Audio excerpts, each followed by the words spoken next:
E o Kinobutatsu deixou acontecer um dos maiores furos dentro de Dandadan e você ainda não percebeu ele. Tá curioso pra saber que furo é esse muito maior que com certeza os abacaxis da Gabi Xavier? Não se esquece de se inscrever nesse canal maravilhoso e largar aquela dedada diabólica no botão do like que ajuda bastante. Fala meus delinquentes, como que vocês estão? Sonark Animes aqui falando com a skin de engripado há mais de 74 dias. Pelo amor de Deus, eu preciso parar de renovar essa skin que já está me enchendo o saco. Eu passei uns dias sem poder gravar vídeo porque minha voz não funcionava direito, mas agora que eu tô conseguindo falar normalmente, não posso deixar de trazer um conteúdo maravilhoso pra vocês. Sem mais enrolação, vamos direto pro conteúdo. O que que tá acontecendo em Dandadan no momento? A gente tá acompanhando o caminho de Seiko Ayase junto de Momoyase e os demais personagens até a cidade de Shimane para finalmente quebrar a bendita da maldição da personagem Momoyase, que já está se estendendo há mais de 35 capítulos. Eu sei, parece que foi ontem que a gente viu o arco do amaldiçoado, o Ocaron dizendo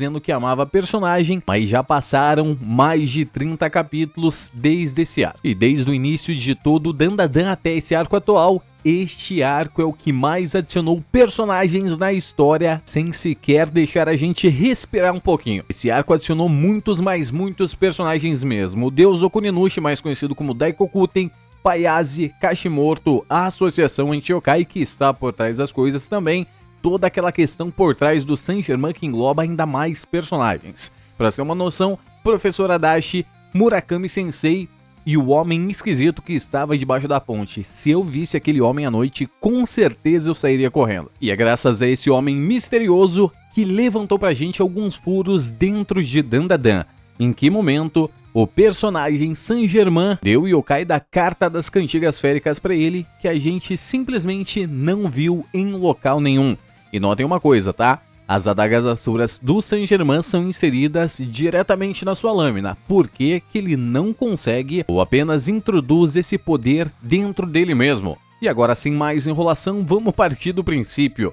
Quem na realidade é o personagem Ocaron? A gente tem um coadjuvante barra protagonista que simplesmente aparece do mais absoluto nada, não deixando sequer resquícios do seu passado ou mencionando um pouco da sua história. Diferente de outros mangás e animes, a gente tem a apresentação do protagonista, no máximo até o capítulo 50, onde ele menciona um pouco do passado dele, e aí a gente entende um pouquinho mais do personagem. Já no Ocaron, a gente só sabe que o personagem é um nerd que passava seus dias procurando alienígenas. Não tem explicação nenhuma do porquê que ele é tão especial diferente de outros personagens. Dá pra gente entender isso como um furo? É claro que dá, mas a gente vai entender a resposta um pouco mais pra frente. Ainda pegando esse gancho dos primeiros capítulos, a gente teve a apresentação dos poderes yokais por parte da Vovó Turbo, que se mostrou extremamente poderosa no início, podendo até mesmo se teleportar pelas vias telefônicas, e depois a personagem perdeu de uma forma completamente banal. É claro que Momoyase teve a ajuda da Seiko e dos amuletos Gaizan Daishi,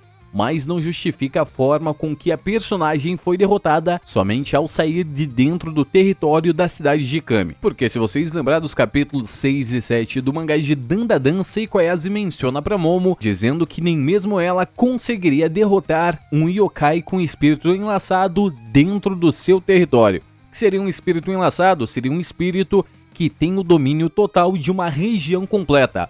Uma espécie de divindade contrária. Um exemplo, um yokai que consegue comandar até mesmo os espíritos das pessoas que faleceram naquela determinada cidade e utilizar eles para simplesmente atacar as pessoas. O conceito foi muito bem utilizado nesses capítulos, mas depois foi completamente esquecido dentro de Dandadan. E outra coisa ainda que envolve a questão de poderes é como funciona a escala de poderes dentro de Dandadan. A gente sabe que aliens são mais fracos que alienígenas, já que a Vovó Turbo acabou derrotando os serponianos com muita facilidade, e também a gente teve outros momentos em que os yokais se sobressaíram sobre os alienígenas, que foi no caso a Reiko Kashima destruindo completamente os alienígenas da raça cor. Mas dá pra gente ver que Dandadan ele tentou fazer uma hierarquia de seres mais poderosos, mas não conseguiu concluir. Vamos tentar fazer uma basezinha aqui só pra gente conversar um pouquinho. Primeiro os humanos, depois vem os alienígenas, yokais de terceira categoria, depois os yokais conhecidos como Vovó Turbo, os yokais mais antigos, que seriam os deuses da montanha, os espíritos enlaçados, e aí teria as divindades que são representadas por uma região completa. Um exemplo, o deus da cidade de Kamikoshi. Mas como Dandadan não mostrou pra gente essa hierarquia decentemente, a gente tem mais um furo no ponto central da obra, que é a escala de poder. Outro furo também que a gente tem em Dandadan apresentado pra gente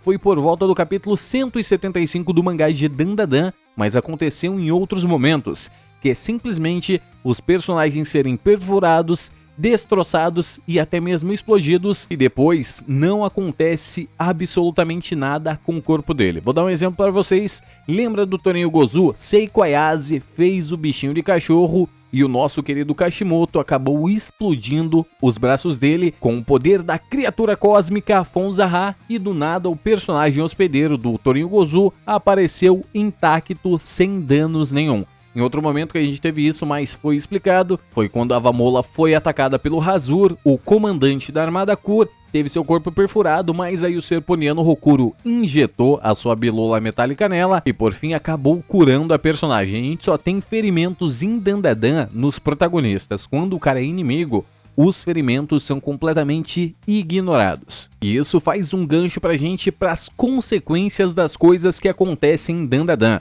porque lá acontece tudo de uma forma extremamente rápida. No capítulo 1, o Okarun menciona que os Estados Unidos reconheceu a existência de alienígenas, e avançando os capítulos, a gente tem diversos acontecimentos. De início, Yuki Nobutatsu tentou esconder eles, mostrando que os humanos não enxergavam as aparições, e aí do nada, por volta do capítulo 97, aparece a Armada Kur destruindo uma cidade completa, e os humanos estão nem aí, vivendo apenas a sua vida, e mencionando alguns relatos por cima, como se fosse algo extremamente normal. E lembrando a todos vocês, tá, que dentro da história de Dandadan, pelo visto, não se passou nem sequer 6 meses ainda desde o primeiro avistamento e da primeira confirmação de alienígenas. Então tá muito cedo para a humanidade se conformar com isso. Continuando na Invasão Kur, um dos furos mais grandes dessa obra é a menção das esferas luminosas que acabou protegendo Aira e o Didi quando eles foram feridos pelos alienígenas da raça Kur.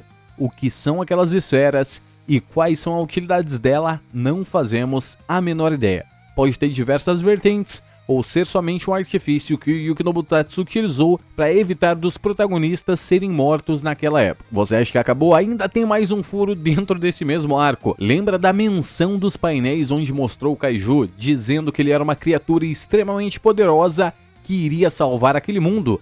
Então, não aconteceu nada disso, porque o Kaiju foi utilizado somente pela Vovobanga, a vovó da Vamola, para proteger ela e enviar ela até a Terra, e depois disso, a personagem foi tratada somente como uma armadura de combate e teve maior parte do seu tempo fora da inclusão dos personagens. Os capítulos foram avançando, a gente teve mais inclusões de personagens dentro de Dandadan, e apareceu pra gente os resquícios da Associação de Feiticeiros, ou Associação Anti-Yokai, como eu chamo, que seria a inclusão do personagem Payase e a inclusão do personagem Kashimoto. Como que eles conhecem tanto sobre o mundo yokai, quem são esses personagens e se a Seiko faz parte dele, a gente ainda não tem a resposta, porque a única menção sobre esses indivíduos foi somente pelo Kashimoto avisando que ia notificar o escritório sobre o acontecimento, já que as adagas Asuras, seladas há muito tempo, reapareceram e começaram a dar problemas para os nossos personagens em Dandadan. E o maior furo de todos, como eu mencionei para vocês mais cedo,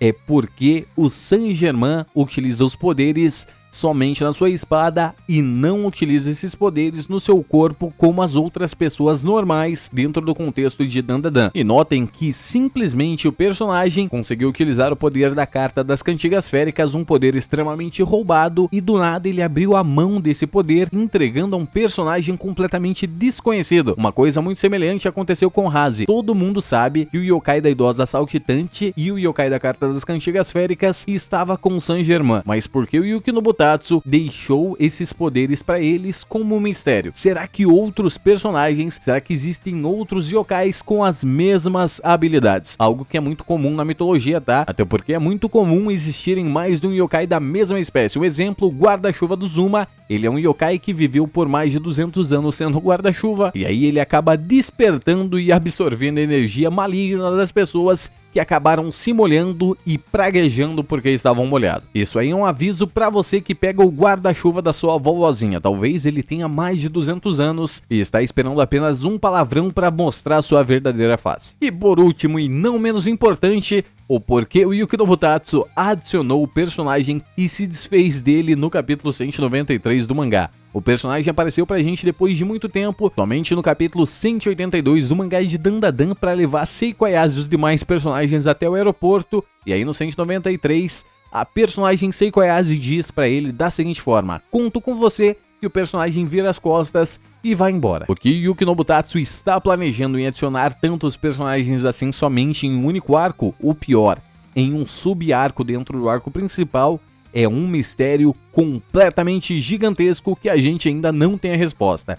Deixa nos comentários aí pra mim saber a sua opinião. Tem mais algum furo em Dandadan que anda te incomodando? E é claro que eu não mencionei nesse vídeo a terça-feira, porque é assunto por um vídeo próximo que a gente tem que conversar um pouquinho mais. Então, mas é isso, muito obrigado a todos vocês que chegaram até aqui. Não se esquece de se inscrever nesse canal maravilhoso e largar aquela dedada amaldiçoada no botão do like que ajuda bastante. No mais é isso, e Sonar quem diz. Tchau!